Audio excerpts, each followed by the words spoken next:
این با اختلاف ناگهانی ترین ویدیوی یوتیوبیه که من تا حالا صدا رو ببین. من واقعا خستم، میخوام بخوابم، اصلا دلم نمیخواد بیدار باشم ولی باید پاشم چون که کنم 45 دقیقه 1 ساعت دیگه میان وانت میارن که برای حساب شیره میتونم مغزم کار نمیکنه.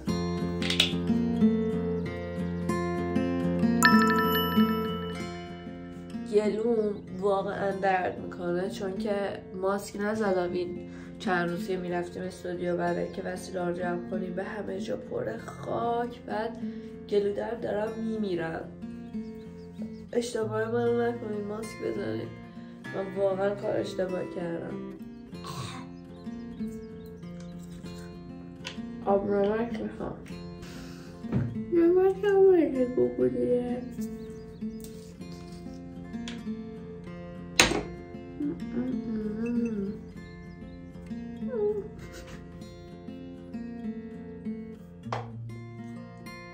دیره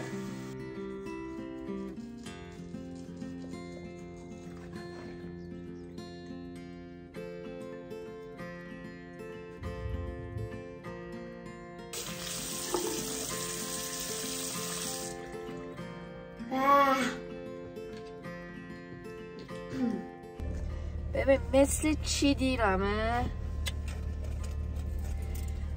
اصلا نمیتونم مقدار دیرمو بهتون توضیح بدم. همون شکلی که بیدار شدم و خودم پرت کردم توی ماشین و دیرم شده. الان من برم دنبال پرواز و بعد قبل از اینی که آقای وانتی برسه باید حرف بزنم.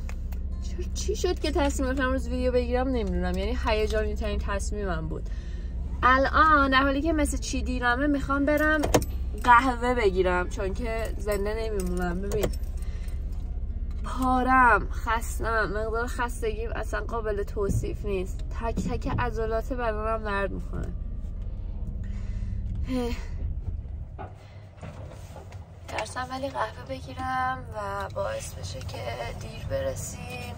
من چیکار میکنم؟ میرم جلوی اونجا که همیشه ازش قهوه میگیرم. اگه جا پارک بود همون جلوش وای میسم قهوه میگیرم، اگه جا پارک نبود دیگه وای نمیسم. خیلی خوبم میاد. آقا قضیه این اسباب کشیم اون خیلی یهویی بود، یعنی خیلی ناگهانی و غیر منتظره. باز جف میدی، خیلی غیر منتظره و یهویی ما متوجه شدیم که کلا یه هفته وقت داریم خونه رو خالی کنیم. بعد این خونه‌ای که دارم بهتون میگم میخوایم خالی کنیم خونه‌ای بود که من توش بزرگ شدم، یعنی استودیوی من در واقع خونه قبلی مامان بابام بود که اونا اونجا رو اجازه داده بودن من مثلا توش کار کنم و نقاشی کنم و اینا. برای همین توی انباریش و توی بالای کمداش و اینا یه سری وسیله بود. از مثلا هم حرف میزنم، چه بوخو میزنن آدم. من خیلی خستم برای این همه کیاس. توی کمداش و اینا یه سری وسیله بود از 6-7 سالگی من دیگه. شما حساب کن 23 سال توی اون ساختمون بودیم ما، یعنی فقط وسایل نقاشی من که نبود و یه سری چیزا رو باید میفروختیم. ببین اصلا من نمیدونم ما چه شکلی تونستیم تمامش کنیم. امروز دیگه روز جابجاییه. از اونجایی هم که خیلی ناگهانی فروختیم و اصلا فعلا برنامه برای خونه گرفتن نداشتم. فعلا قراره که من وسیله هامو احساس کنم صدام خیلی بد میاد چون میکروفون ندارم امروز. ببین این ولاگ این خیلی ولاگ ناگهانیه دیگه. من گفتم فقط ولاگ خیلی کوتاه میگیرم، برای همین انتظار الان ماه رمضان اصلا قهوه نمیدن. من قهوه سرد میگیرم به جاش جا پارک است.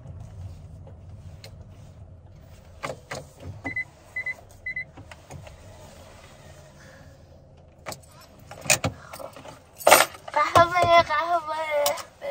بگیریم. موهام چربه، کثیفم، خوابم میاد خیلی. این ویدیو قره. اگه فکر کردین اومدین ویدیو اسباب کشی ببینین اشتباه میکنین. این ویدیو قر زدنه. اصلا نمیدونم صدام چیه الان با وجود صدای ماشین، میکروفونم ندارم دیگه. امیدوارم به قشنگی خودتون ببخشید. این ویدیو قراره خیلی دیگه ویدیوی کوچولو مچولو گوگلی مگولی باشه. آقا داشتم میگفتم من این اسباب کشی چون خیلی یهویی شد و ما اصلا براش برنامه‌ریزی نداشتیم، مثلا جایی هم من ندارم وسیله رو ببرم و مثلا برنامه‌ای هم نداشتم که فعلا جایی بگیرم. برای همین فعلا قراره که وسایلمو که بسته‌بندی کردیم ببریم لواسون. اونجا مام بابام یه جایی دارن که طبقه بالاشو فعلا گفتن میدن به من که وسیله‌مو بذارم، مثلا نقاشی اینا می‌خواستم بکنم برم اونجا نقاشی کنم، بیجا و مکانم فعلا. قراره اینا رو ببریم اون طرف.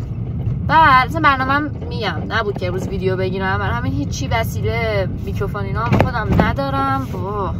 اما پیش خودم صبح گفتم بذار من یه ویدیو خیلی کوتاه کوچولو بگیرم، مثلا به عنوان اینکه تو پیجم باشه که اسباب کشی نکردم دیگه.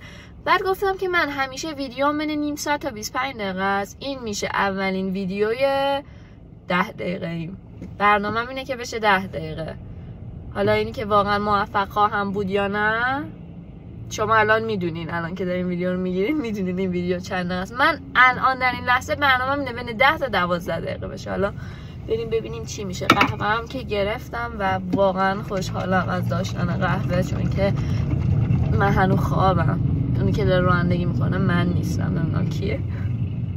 در رابطه با من و فرود اونی که همیشه دیر میکنه منم. خب اون آدمه که همیشه 20 دقیقه زودتر میاد به جای محل قرار در اونجا میسته منتظر که دقیقاً رأس سال برسه، اون فروده همه جا و همیشه. و فرود امروز رو انتخاب کرد برای اینکه برای اولین بار در زندگیش احتمالاً دیر کنه. الان آقا وانتی ها میرسن و ما هنوز نرسیدیم. بعد من نگران یه مسئله هم که هستم و براش از استرس دارم میمیرم، اینه که توی نقاشی که من دیروز بسته‌بندی کردم یه سری نقاشی هست که خیلی برام مهمه چون هنوز کامل نشدن و یکی اونا یه نقاشی 2 متریه که منم مامانم دارم میکشم و تو ذهن خودم اون قرار در نهایت بشه مسترپیسم. این تابلوست که ممکنه چندین سال طول بکشه تمامش کنم. پارسال شروع کردمش و تمام زیرسازش رو انجام دادم و پورتری مامانم و پورتری یه عروسکی که تو بغلشه رو کامل کردم. مثلا شاید بگم 10% تابلو رو انجام دادم و همون 10% از من ماها زمان برده و واقعا سخت بود. یعنی نمیتونم بهتون بگم چقدر کار سختیه نقاشیه به اون بزرگی کشیدن. و یکی از نگرانیام که خیلی بابتش استرس دارم اینه که توی پروسه باربری اون نقاشی آسیب ببینه و اگه اون نقاشی آسیب ببینه من به طور دائمی آسیب روانی میخورم. دائمی ها، یعنی دیگه خوب نمیشم و خیلی برای اون استرس دارم. داشتم و مامانم گفتم ببین بیا یه وانت جدا بگیریم فقط برای اون نقاشیه. بعد الان که فرباد نمیاد استرسم داره بیشترم میشه. پس این احساسیه که فرباد داره همیشه وقتی من دیر میکنم. خیلی احساس خوبی نیست اصلا. دیگه دیر نمیکنم. ببین اومد چون با خوراکی در دستش اومد، به نظرم میتونیم ببخشیمش. برات قهوه گرفتم. برات قهوه گرفتم. من قهوه درست کردم برات. ای وای نه. من قهوه سرم امروز، خیلی قهوه با غذا اومده فرباد بگیرم. فکر کنم من بعد چیزی از تو بگیرم، نه بعد چیزی رو اضافه کنم. داشتم این پایینی واسه تو فرنچ توست با کربادوم زمینی، این رویه برای من توست نون توست خالیه که با این میخورم. این بر تو با قهوه. یعنی چرا من باید چیز ویژه بخورم تو چیز معمولی؟ معمولی نیست، خیلی خوبه. این تخم مرغ اسکرامبل با تکه گوشت. خب چرا هم اینو من نخورم همونو؟ با کدومو؟ نه مثلا که چرا کلشو نصف نکنی؟ نه نمیخورم. چرا؟ برای تو آخه فرنچ توست. به خاطر اینکه اون دفعه با هم دیگه دعوامون شد چون که تو فرنچ توستامو خوردی؟ نه نه واقعا. خیلی برای بچه‌ها تعریف کنی کار بی‌نهایت بی‌رحمانه‌ای که انجام دادی؟ نه. من گفتیم من برای تو وایسا نه 3 تا فرنچ توست درست کرده بودن که روش عسل زده بودم، 3 تای دیگه شو کربادوم زمینی زده بودم. اینطوری بودم که 2 تا عسلی. سوال اصلی اینه ما 2 نفریم چرا باید 3 تا درست کنی؟ درس 6 تا بود که گفتم 3 به 3. برو جلو. بعدش تو آوردی فرنچ توست که روش کربادوم زمینی بود و من خوردم. به من چی گفتم؟ گفتی خیلی خوشمزه است، من اینو میخوام. گفتم من اینو از اون بیشتر دوست دارم. از عسلی بیشتر. آره گفتم من این کربادوم زمینی از عسلی بیشتر دوست دارم. یکیشو خوردم. خب بعد رفتیم کجا؟ رفتیم فیزیوتراپی. در حالی که من تو اتاق فیزیوتراپی بی‌دفاع بودم، دستم به هیچ جا بند نبود. فرباد رفته تو ماشین بقیه فرنچ توستا رو خورده. نه همه رو کربادوم زمینی همه رو خوردی. و قصت بعدش میدونی چیه؟ من از اون یه دونه‌ای که خورده بودم اینقدرش مونده بود گذاشته بودم اونم خورد. آخه سارا گفته بود من عسلی میخوام و وقتی اون بادوم زمینی رو آوردم سارا گفت دیگه این خیلی خوبه، ولی تو ذهن من اون پیش‌فرض مونده بود که بر من آره. بعد سر فرنچ توست دعوامون شد. برام فکر کنم این احتمالاً برای همین دعوامون نشد. خیلی کم حرف می‌زدیم با هم. کم حرف زدیم. من فقط داد می‌زدم. آبم میاد. وای. آره. یه روز دیگه مونده از این استوب کشی. نه دیگه روز آخره دیگه. همون این یه روزی که در پیش رو دادیم.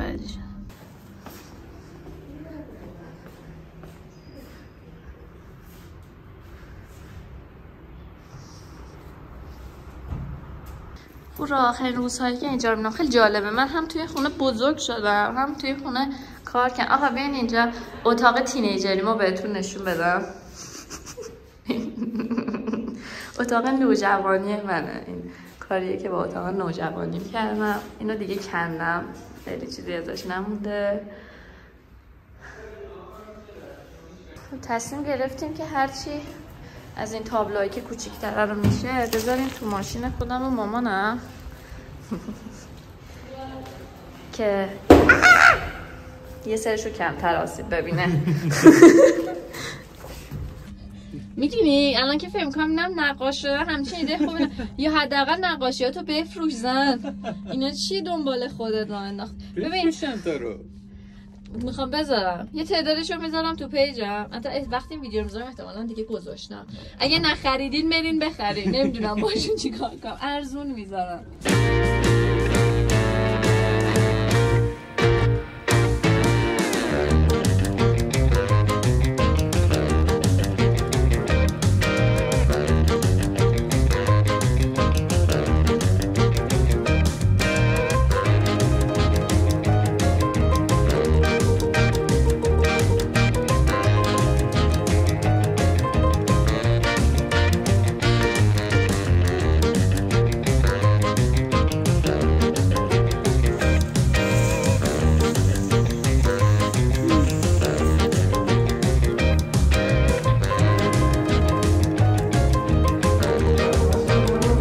خوشحالیم اینه که دیگه این بالکن رو مجبور نیستم ببینم چون همش دیگه سلام.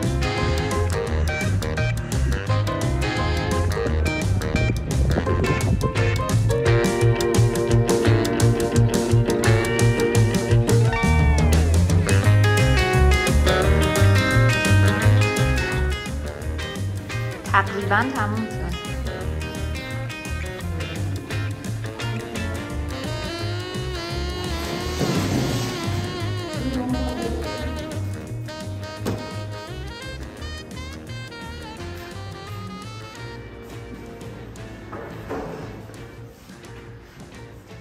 جدی تموم شد.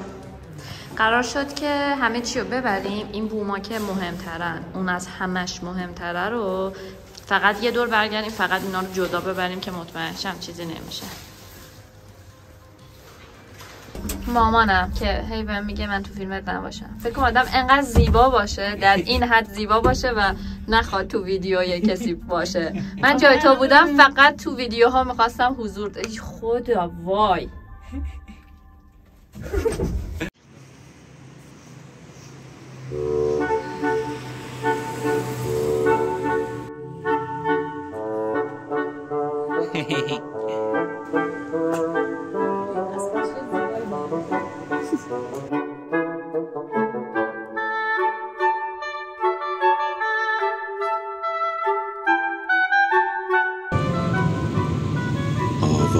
خرد. نه این بر خوب باشه، این بر خوبه. گرالت بیچره، گفتم گرالت داریم گوش میدیم، گفتم بیچره داریم گوش میدیم، از چیز گوش میدیم، تاقشه گوش میدیم. خیلی خیلی کارشون خوبه واقعا. منظورم از ورژنای اورجینال خارجیش خیلی بهتره، خیلی عالیه. اینجا چی شده؟ و دیدین بیرون رو نشون دادی؟ بله بیرون طوفان شد، یعنی خشک بود، کلا خشک بود کل تهران تا ما خواستیم اسباب کشی کنیم. بعد مه بارون مثلا هیچی نمیبینم تقریبا.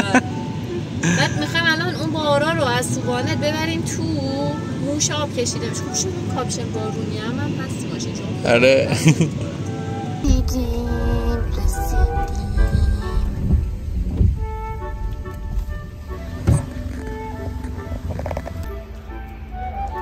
قراره وسیله برد اونجا.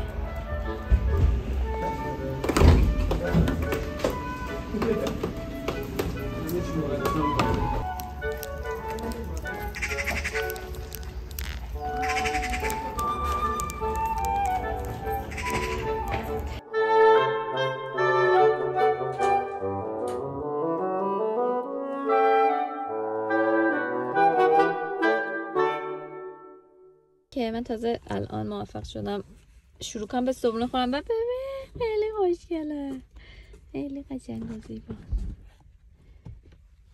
مرسی. که چایی داشتم. همه جورابم خوب شد. دمپایی خیلی انتخاب مناسبی برای روز بارونی و سرد نیست. نمیخوای خوده؟ نه هیچ وقت.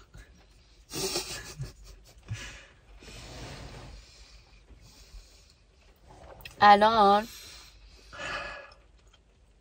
باید دوباره کل این مسیر رو برگردیم، کلش رو 40 دقیقه راه بودیم، کلش رو باید دوباره برگردیم بریم استودیو، دوباره اون 4-5 تا بومی که مونده مهمه رو بار بزنیم و برگردیم.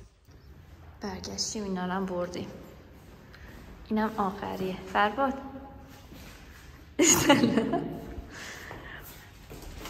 این اگه سالم برسه من دیگه هیچی نمیخوام. این همه چی مهمتره. خب این آخرین باری که اینجا رو میبینم اصلا یه حس خاصه، خوشحالم حقیقتا. آخه این بوم بزرگه رو فرمان مجبور شد از پله ها بیاره و من برنامه اینه که تو هر طبقه وایسم همراهیش کنم.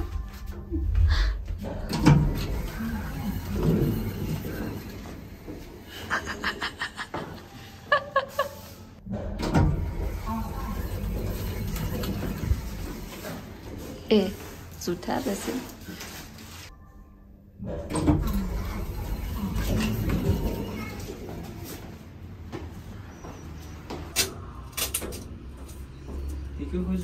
این یکی هم بزنیم. ابرا رو میبینیم که کشیده شدن تا رو کوها. وای خیلی خوشگله، خیلی قشنگه.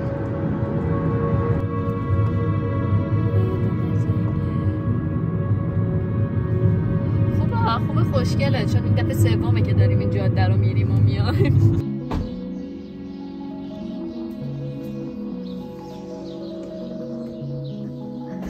هنوز وانت نقاشی ها نرسیده. اگه برسه و وانت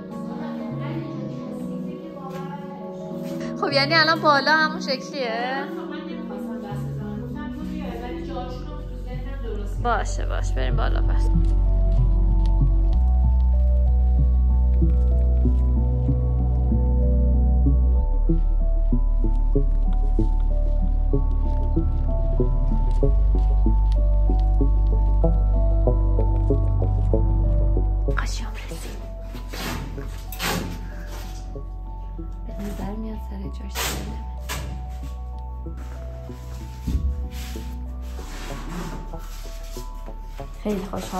خیلی خوشحالم که این سالم رسید. آره ممنون میشم، خیلی ازت ممنونم. خب بریم ببینیم، مطمئن شم که بوم سالمه.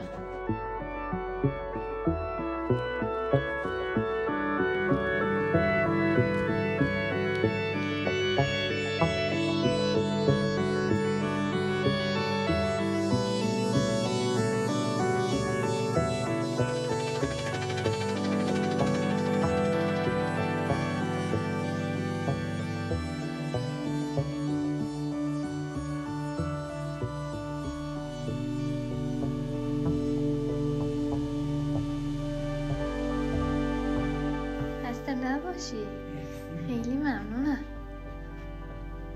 خب فعلا تخته رو گذاشتم اینجا، حالا تا بعدا یه کاریش بکنیم. اینطوری شد.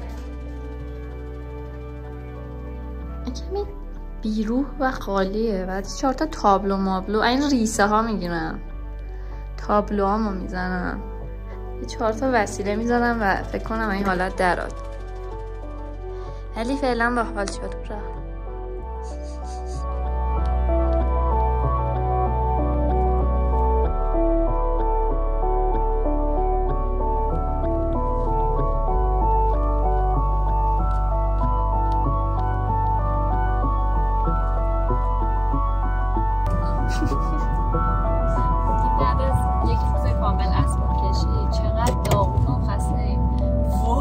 خیلی جلومون قشنگه. این جلو مهه، فقط مهه. نمیگیری؟ معلومه تو گوشی؟ گوشی من گوشی افتاد.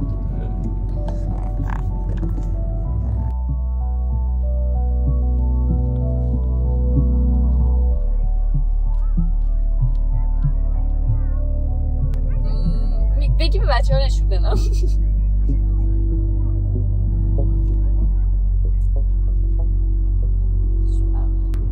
10 ساعت کار کردیم.